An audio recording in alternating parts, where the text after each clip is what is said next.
Հանուն Հոր և Որդու և Հոգուն Սրբու ամեն։ Սիրելի հավատացյալ ժողովուրդ, շարունակենք մեղքերի շարքը, այսօր խոսենք բարկության, գոռոզության և հպարտության մասին, մի որոշ բաներ քաղանած, դրանք ասեմ, ինչպես ասել էի, քաղանումները շատ են,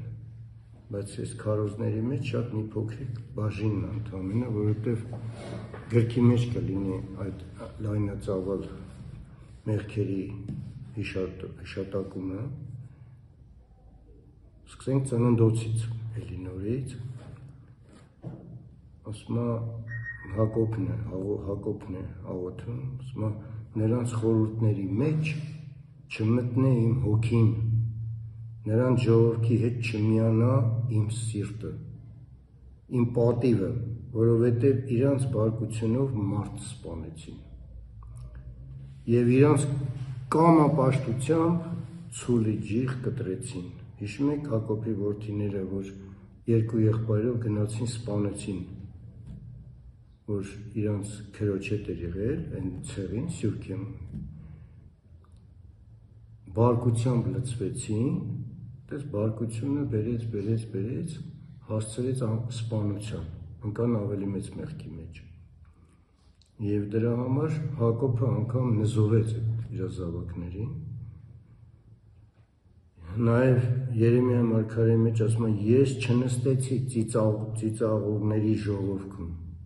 և չզվարճացա, քո ձեռքի պատճառով առանձին նստեցի, որովհետև բարկությամբ լցրել էիր ինձ։ Այստեղ ուզում եմ նորից հիշեցնեմ, որ կա ամեն ինչի երկուսը կա աստվածայինը, աստվածային բարկություն, հա? Աստված նախանձոտ Աստված էր, Աստված վրեժխնդիր Աստված էր, որը արդար է, Աստված է որոշում, ինքն է ամեն ինչ ստեղծել։ Եվ իր բարկությունը արդարությամբ է իջնում, որտեղ ինքը նախորոք զգուշացնում է բոլորիս, բոլոր մարդկանց բոլոր դարերում, որ սենց եղեք, թե չէ բարկանալու եմ ու պատժեմ։ Նախորոք զգուշացնում է ինքը միշտ։ Իսկ ուրիշը արդեն մարդկայինը, իսկ մեզ պատվիրում է, որ չբարկանանք, չնախանձենք, սա չանենք, նա չանենք, որտեղ այդ ամեն ինչը իրանն է, վրեժխնդիր չլինենք, հա, չդատենք, բայց ինքը արդար դատավորն է, ինքն է արդար դատելու, որտեղ մեր դատաստանները անարդար են, մենք երբեք արդար չենք էլ կարող դատել, անգամ այս աշխարհի դատարանները որ կան, հա, դատավորները, դատախազները, որ մեղադրում են մարդկանց և դատաստան են նշանակում, որն էլ քննենք, եթե հոգևոր աչքերով Աստված բացի լուսավորի, կտեսնենք, որ բոլորն էլ անարդար են։ Մարդկայինը չի կարող արդար լինել, արդարը միայն աստվածայինն է։ Ճիշտ է, մոտիկ կարող է լինել, այն էլ բարեպաշտ դատավոր պետք է լինի, աստվածապաշտ, աստվածավախ, որ արդար որոշում կայացնի։ Որտեղ Սողոմոն իմաստունն է ասում, այդ իմաստությունը տուր ինձ, որ մարդկանց մեջ ճիշտ դատեմ ես։ Նույնը Աստծո դատավորներն էին, որ Մովսեսը կարգեց դատավորներ, հա, հիշում եք, Մովսեսին պատվիրեց, որ դատավորներ իր աղմերը, հոթորը, որ կարգեն դատավորներ, որպեսզի կարողանան բոլոր գործերը անել։ Բայց նրանք աստվածապաշտ դատավորներ էին ընտրում, ոչ թե այս աշխարհի դատավորների պես։ Նույն Սաղմոսների մեջ էլի Դավիթ մարգարեն ասում է, դու ահավոր ես, ով Տեր, ով կկանգնի քո առաջին քո բարկության ժամանակ։ Նաև թափիր նրանց վրա քո զարուրանքը և քո բարկության կրակը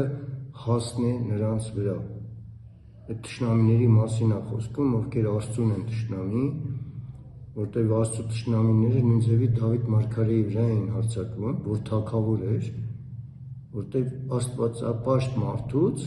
ամբարիշտները զզվում են ու ուզում են անպայման սպանեն, մինչև հիմա, բոլոր դարերում։ Ասում է, իր բարկության բոցն ուղարկեց նրանց վրա, սրտմտություն, բարկություն և նեղություն, չար հրեշտակներ ուղարկելով։ երբ որ Աստված իր բարկությունը պետք է իջացնի, չար հեշտակներ էլ կան երկնքում, գիտեք,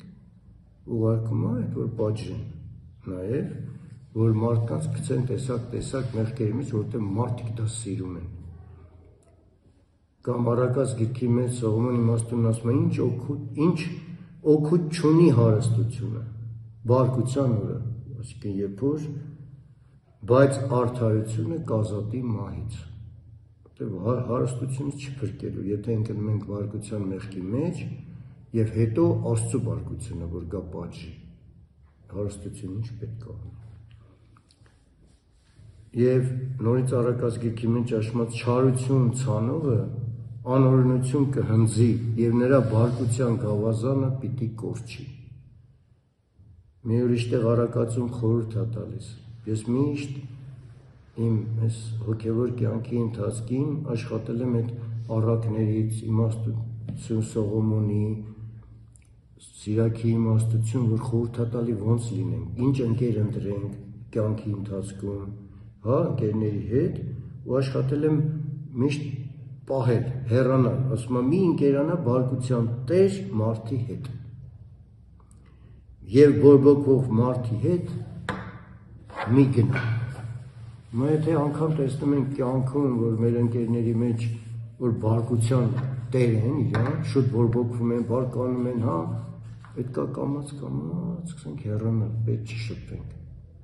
Էլի բարևում ենք, հա, խոսում ենք, եթե զանգեն կամ տեսնեն մեզ, բայց շփում չենք անում, մոտիկ չենք լինում, որտեղ տեսնում ենք, որ չի փոխվում 1, 2, 3 տարիների ընթացքում նույն այդ իր մեջ նստած է այդ բարկությանը, որտեղ լինելով իր հետ շփվելով նա բարկության հետ մեկտեղ սկսում է հայոյանք գալ։ Եվ մենք ականջալուր ենք լինում այդ ամբողջ մեղքերի, հա,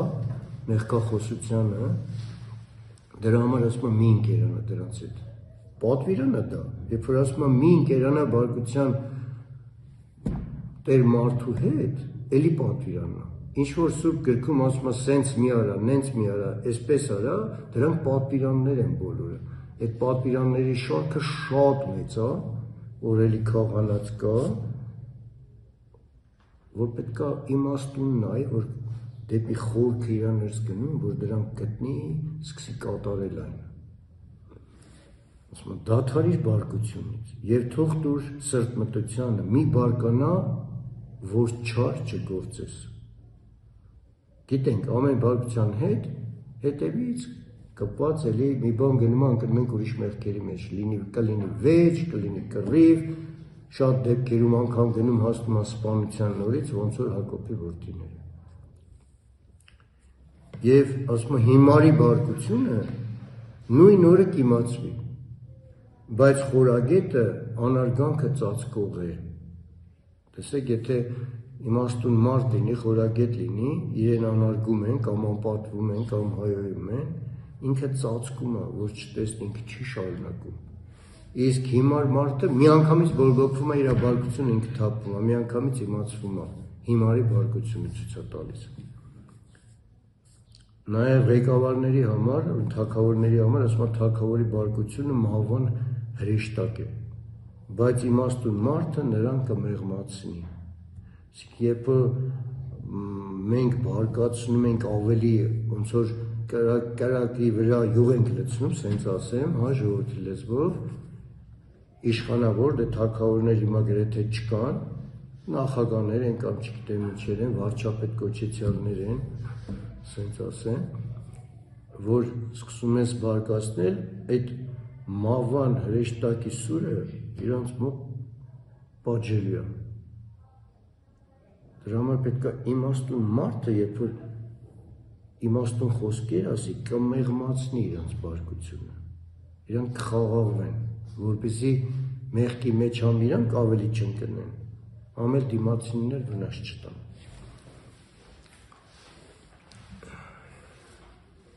Եվ էլի խորհուրդ է տալիս Ծննդոց գրքում, հիշում եք Եսավի Հակոբի բանը, Աստված պատվիրեց, ասեց բնակվիր գնա նրա մոտ, մինչև քո եղբոր բարկությունը քեզանից անցնի։ Եվ նա մոռանա ինչ որ իրան արել էիր, հա։ նույնը մեր կյանքում, այս ամբողջը Սուրբ գրքի նաև սովորացնում է մեզ օրինակներ են, մենք ոնց վարվենք ընդհանրապես, եթե տեսնում ենք մեկը մեզանից գրգռվում է, բարկանում է, սկսում է հայել անգամ ուզում է քեզ սպանի, պետք է փախչենք, պետք է հեռանանք այնքան ժամանակ,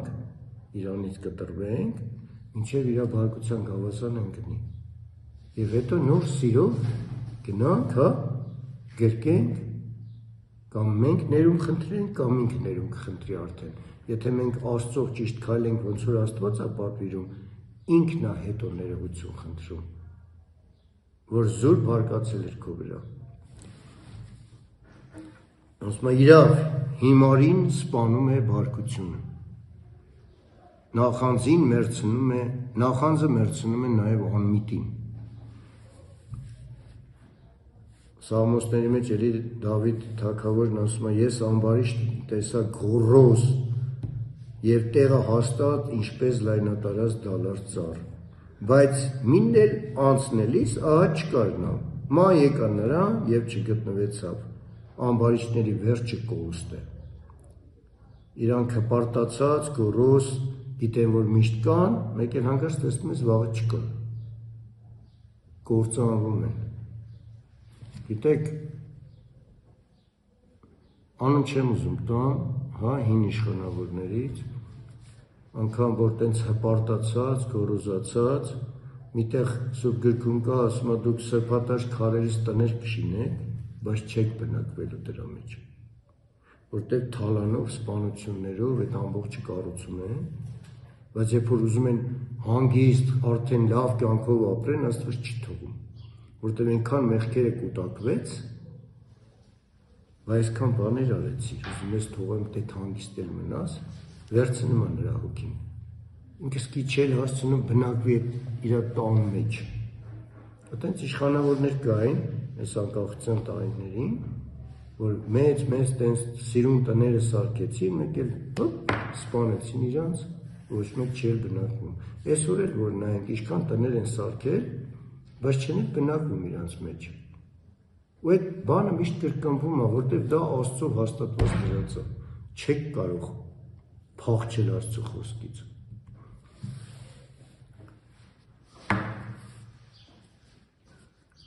Ասում է բոլոր անօրություն գործողները պարծենում են, խոսում են գոռոզ բաներ, միշտ։ Նաև Առակաց գրքի մեջ էլ ասում է Տիրոջը զզվել են ամեն գոռոզ անմիտները, անշուշտ, որ նրանք անմեղ չեն համարվելու, դատաստանի օրը անմեղ չեն համարվելու, այդ մեղքերը չեն ջնջվելու, քանի եթե չեն զղջում, իհարկե,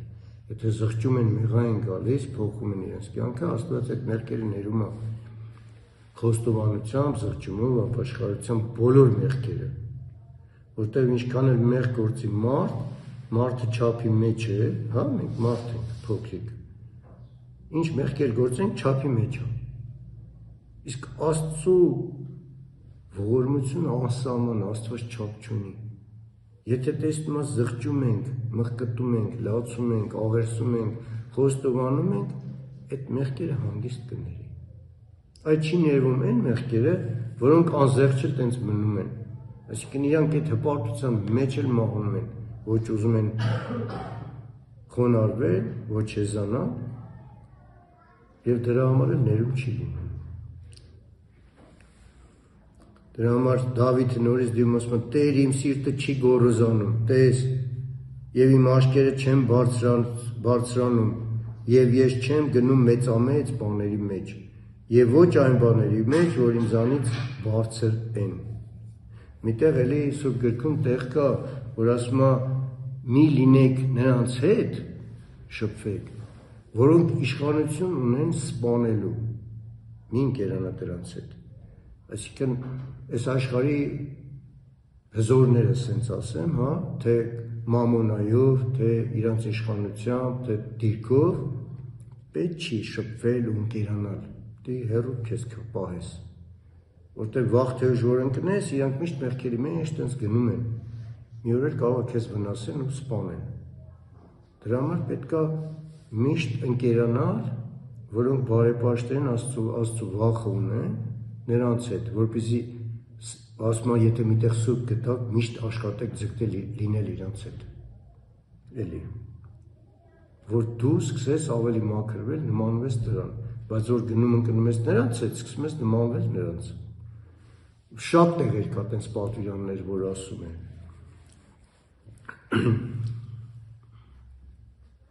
Հիմարի բերանում ասում է գոռոզության գավազան կա, բայց իմաստունների շրթունքները պահում են նրանց։ Եվ նորից ասում է կորստից առաջ գնում է գոռոզությունը, եւ կործանումից առաջ ամբարտավան հոգին։ Նորից Դավիթ մարգարեն Աստծուն խնդրում է, թող պապանձվեն սուրճ շրթունքները, որ արդարին հակառակ անամոթություն է խոսում գոռոզությունով եւ անարգությունով, բարկությունը կործանում է նույնիսկ իմաստուններին։ Դրա համար պետք է փախչենք բարկությունից, բայց ցավոք սրտի բոլորս էլ այդ մեղքերի մեջ կանք, անգամ ընտանիքում, իրար հանդեպ ամուսիններ, մի թեթև մի բառ ասելուց, մյուսը բարկանում, նա է պատասխանում, հետո էլ նա է պատասխանում եւ ընկնում ենք ամբողջ ընտանիքով այդ մեղքի մեջ, չենք կարողանում զսպել այդ մեղքը։ Միտեղ տեսեք հետաքրքիր բան կա, բայց սա ոչ թե կաշառք է, Արաքածգիրքում ասում է գաղտնի պարգևը մեղմացնում է բարկությունը։ Իսկ ով խնայում է պարգև տալը, զայրույթ է հարուցում։ Հետաքրքիր տեղ է, չէ՞, բայց սա կաշառք չի։ Կաշառքը լրիվ ուրիշ բան է, որ արգելում է բոլոր տեղերը, համ կաշառք տալը, համ վերցնելը, սա պարգև է արդեն կոչվում։ Տեսեք, եթե մեկը գիտես բարկացել է սենց, մոտավորապես գիտես իրան ինչն է հարազատ, տանում ես պարգև ես տալի, որ ինքը խաղաղվի, մեղքի մեջ չընկնի։ Դա արդեն դառնում է պարգև, ոչ թե քո շահի համար ես ուզում, այլ իրան խաղաղեցնելու, իրան մեղքից փրկելու համար ես դա անում այդ պարգև տալով։ Եվ քար ասում է ծանր Արաքածգիրքում ավազը դժվար է բարձրացնել, բայց երկուսից էլ առավել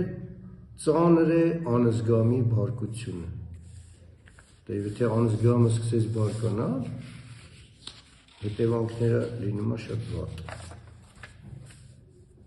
Եվ դրա համար նորից պատվիրում ժողովուրդի մեջ միշտ ապիր հոգուդ մեջ բարկանալ, որովհետև բարկությունը հանգչում է հիմարների ծոցում։ Անզգամ իր ողջ բարկությունը թափում է միանգամից, բայց իմաստունը համբերում է մեղմությամբ։ Բարկություն է, լրբություն եւ մեծ ամոթ,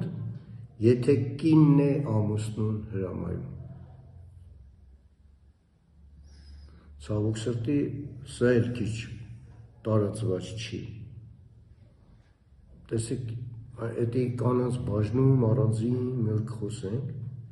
որ ոնց պետք է լինի կինը։ Բայց ցավոք սրտի հիմնականում որոշ մասը, չգիտեմ քանակությամբ Աստված գիտի, կինը միշտ ուզում է, որ ինքը իշխի, բայց դա Աստծով չի, որտեղ ասում է կնոջ գլուխը ամուսինն է, նոր ամուսնու գլուխը Քրիստոսն է, ոչ թե հակառակը, որտեղ սկզբից Ադամից ստեղծեց Եվային, ոչ թե Ադամին Եվայից։ Եվ դրա համար, երբ որ կինը գլուխը ծածկած է ունենում, աղոթքի ժամանակ, որտեղ կնոջ գլուխը ամուսինն է, ամուսինը չափի մեջ է, իսկ ամուսնու գլուխը Քրիստոսն է, չի փակվում, բաց պետք է լինի։ Մենք հետաքրքիր խորհուրդ է նաև, դրա համար ասում եմ մեղ պատասխանը կհանգստացնի բարկությունը, բայց վիրավորիչ խոսքը բարկությունը կգրգռի ավելի։ Թափիր բարկության եռանդը եւ մի մտիկ տուր, եւ մտիկ տուր ամեն հպարտին, մի մտիկ տուր, եւ խոնարեցրու նրան, ասում մտիկ տուր ամեն հպարտին եւ խոնարեցրու նրան։ Տես, այս էլ արդեն ուրիշ կողմից, այնտեղ ասում է հեռացիր, այստեղ էլ ասում է, եթե իմաստություն ունես, խոնարեցրու նրան, որ հպարտությունից պրծնի։ Նու Եսայի մարգարեն խստացնում, ահա գալիս է Տիրոջ օրը, անգթություն, ցասումն ու բարկության բորբոքումը, որ երկիրն ավերակ անի, եւ նրա մեղավորներին բնաջինջ անի նրանցից։ Սրա համար ասում է սարսեցնելու եմ երկինքը եւ երկիրը, սասանելու է իր տեղիցը, զորած Տիրոջ բարկությունովը եւ նրա բորբոքյալ բարկության օրը։ Եվ ես պիտի պատժեմ աշխարհը, նորից Եսային շարունակում է, չարության համար եւ ամբարիշտներին իրենց անօրենության համար, եւ պիտի դադարեցնեմ հպարտների ամբարտավանությունը եւ բռնավորների գոռոզությունը պիտի ցածացնեմ։ Մենք լսեցինք Մովաբի ամբարտավանությունը, շատ ամբարտավան է, նրա գոռոզությունով ամբարտավանություն եւ բարկությունն էլ նրա խոսքերի անըստուգությունը։ Մովաբը թարգմանությամբ ջրի ծովի հայրն կոչվում նաեւ, այսինքն էլի ոնց որ հեթանոսական ինքը ջրի ծովի աստված կար, չէ՞ նաեւ։ Այդ անունները սաղ էլի խորհրդավոր այդ մեղքերի բանի անուններ են, ոչ թե միայն այն ժամանակվա այդ Մովաբն է, որ դրանով բռնված դառնում են գոռոզ, հա, հպարտ, բարկություն եւ այլն։ Եվ նորից Մաղաքյանը ասում, որովհետեւ ահա գալիս է այն օրը, որ վառված է թոների պես եւ բոլոր գոռոզներն ու չարագործները հարդի պես են լինելու եւ նրանց պետք է այրե այն եկող օրը, ասում է Զորաց Տերը, որ նրանց համար արմատ եւ ոշտ պիտի չթողե։ Նորից Եսային շարունակում է եւ պիտի հարստահարվի ժողովուրդն իրարից եւ ամեն մեկն իր ընկերիցը եւ երեխաները պիտի գոռոզանան ծերերի դեմ եւ անարգները պատվավորների դեմ։ Սրա համար քուրձ հագեք, Երեմիան շարունակում, սուգ արեք ու ողբացեք, որ Տիրոջ բարկության բորբոքումը մեզանից ետ չի դարձել։ Տիրոջ սուրը ուտում է երկրի մեկ ծայրից մինչև երկրի մյուս ծայրը։ Խաղաղություն չկա ոչ մի մարմնի համար։ Նրանք ցորեն են ցանել, բայց փուշ ընձեցին, աշխատանք են քաշել, օգուտ չտեսան, եւ դուք պիտի ամաչեք ձեր արդյունքներիցը Տիրոջ բարկության բորբոքման համար։ Այսքանով ուզում եմ առաջին մասը վերջացնել, սա շարունակությունը երկրորդ մասում կլինի, թող Աստված մեզ պահապան լինի, հեռու պահի մեզ թե բարկությունից, թե գոռոզությունից, թե հպարտությունից, որպեսզի իր սուրը մեզ չուտի։ Ամեն։